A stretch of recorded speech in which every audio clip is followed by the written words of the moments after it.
Right, the principle of moments. Now the principle of moments applies when something is balanced or in equilibrium. And equilibrium means it's not moving, it isn't turning about any place, it is stationary or at rest. So at equilibrium, if you're asked to quote the principle of moments, you started off by saying at equilibrium, and we say that the anti-clockwise moment equals the clockwise moments, and that gives us the principle of moments. And they will let you write ACM for anti-clockwise equal to clockwise moment. But if you're asked to define this and you don't write at equilibrium, you'll only get 1 mark out of 2 for saying that.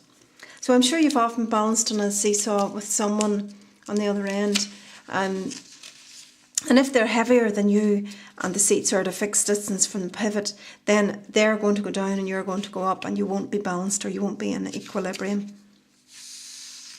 So you could write ACM equals CM for 1 mark, but make sure you have equilibrium in there too, and that will give you your 2nd mark. Right, this is a principle of moments question. It's not really a question, this is just proving to us that this ruler should be balanced here. So these are 1 Newton weights. There's 1 here, there's 1 here, and there's 1 here. And you can see, or I hope you can see, I might scan in just a wee bit here. You should be able to see their distances from the pivot there. So on the left hand side we have an anti-clockwise moment, which is going to pull that round in that direction. The right hand side we have got a clockwise moment pulling us round this way. So if this is balanced, the anti-clockwise moment is equal to the clockwise moment. So I'll try and put that up so you can see the diagram. And so what you should have there is you have 1 Newton, and it's a distance of 7. We'll presume it's 7 centimetres. So it's 1 multiplied by 7. And that should be equal to, in this case, 3 multiplied by 1. So there's your 1 Newton, 3 centimetres away, plus 4 multiplied by 1. And so you get 7 Newton centimetres on this side, and that's equal to 3 plus 4, which also gives you 7 Newton centimetres on the right, or anti-clockwise, clockwise I mean. And so that ruler is definitely in equilibrium. Right, 2 girls are sitting at opposite ends on a seesaw.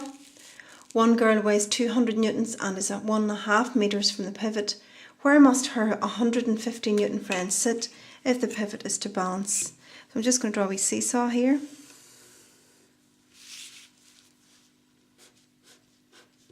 And we'll just draw the people as blocks. So one girl's 200 newtons is 1.5 metres from the pivot. So we'll put her here. She's got a weight of 200 newtons and her distance is 1.5 metres.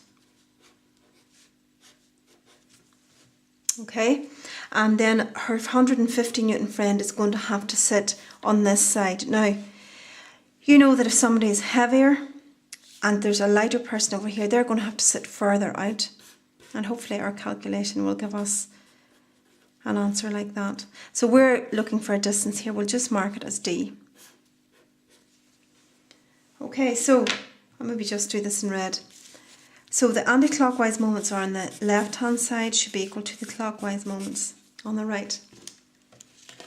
And so on the left hand side we have 200 multiplied by 1.5, and on the right hand side we should have 150 multiplied by D. So 200 multiplied by 1.5 gives you 300, and that's equal to 150 times D. So to get an answer for D, we have to divide 300 by 150. And so our answer must be coming out there as D is 2 metres. So we were right there, D is a further distance away, it's 2 metres, whereas on the left hand side the girl was sitting 1.5 metres away. Now very often you might get a crane question and it shows you the principle of moments very well. I'm just going to scan out a wee bit so you can see the whole page. So tower cranes are essential at any major construction site. And so what you have here is a tower. You'll have a big long arm of the crane, and on the other side of the crane you'll have a short arm, but it has a big weight on it, and it's called a counterweight. And of course it says here concrete counterweights are fitted to the crane's short arm.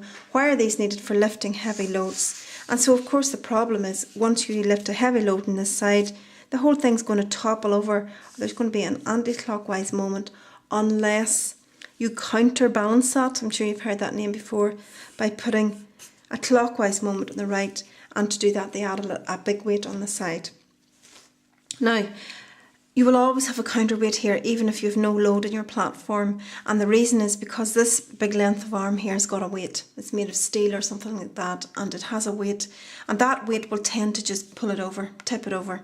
And you know yourself, if you've something too much weight on one side of a tall object, it's going to tip over in that direction. So you always need at least some weight on here to balance it out.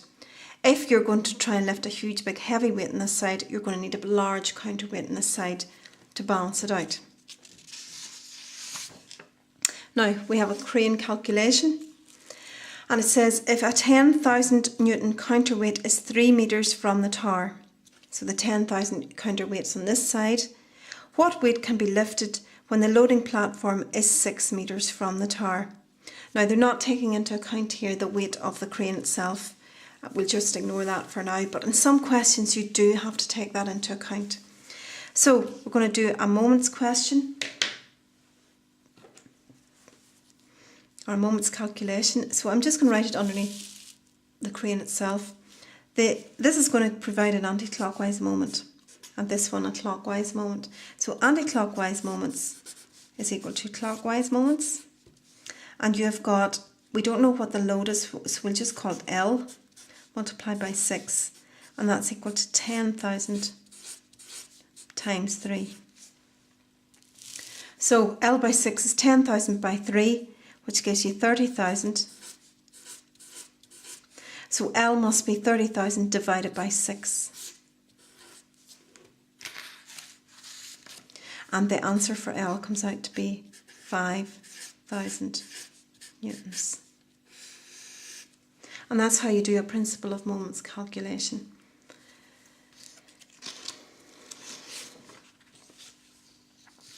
So the next question is also a crane question, and it says what load should be placed at each position on the loading arm to enable the crane to balance? Now look at the counterbalance first of all. If you have 10,000 newtons at 3 metres, then the moment on this side is equal to 30,000. So whatever we put on this side, we have to have 30,000 Newton meters. I'll put the unit in too. So you've got options of 2,000 newtons, 3,000 newtons and 6,000 newtons. So if you were going to go to a distance of 5 metres, you need a moment of 30,000 newtons. So you're going to have to choose which one of those multiplied by 5 will give you 30,000, and this one's going to be the 6,000. So 5 times 6,000 is going to give you 30. If you had a different option at 10 metres away, then you're going to have to choose one which will give you, when you multiply it by 10, a moment of 30,000 newtons, and it of course is going to have to be the 3,001. And the last one that's left is of course the 2,000. And so you can see that in order to balance the counterweight, you'll have to put those at different distances.